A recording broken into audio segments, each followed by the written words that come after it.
Welcome back to my channel taste by Bipasha. এরকম অনেক দিন থাকে যেদিন কিচ্ছু রান্না করতে ইচ্ছা করে না, সেই দিন আমাদের একটিই ভরসা, এক বাটি গরম গরম ভেজ ডাল। তার জন্য দেখো গাজর, ফুলকপি আর বিনস ছোটো ছোটো করে কিউব করে কেটে নিয়েছি। এবারে এই ইনগ্রিডিয়েন্টসগুলোর সাথে মুগ ডাল আর নুন আর হলুদ দিয়ে 3-4টে সিটি মেরে নেবো আমরা প্রেশার কুকারে। অপরদিকে কড়াই গরম করতে বসিয়ে দিয়েছি। দেখো কড়াই আমাদের গরম হয়ে গেছে, দিয়ে দেবো তেল। তেল গরম হয়ে গেছে, দেবো ফোড়ন, জিরে, তেজপাতা, শুকনো লঙ্কা। ফোড়নটাকে একটু করে নেড়ে নেব। এবারে দেব ওই কাটা ফুলকপিটাকে দিয়ে একটুখানি নুন দিয়ে ভালো করে ভাজবো, যাতে ফুলকপিটা সুন্দর সিদ্ধ হয়ে যায়, কারণ গাজর বিনস ওগুলো তো সিদ্ধই ডালের সাথে। দেখো ফুলকপি ভাজা হয়ে গেছে, ঢেলে দিলাম ওই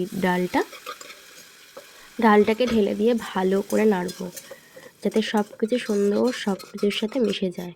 একটু জলও দেবো, কারণ একটু জলও তো লাগবে। জলটাকে দিয়ে ভালো করে ফুটতে দেবো। বাস রেডি আমাদের গরম গরম ভেজ ডাল।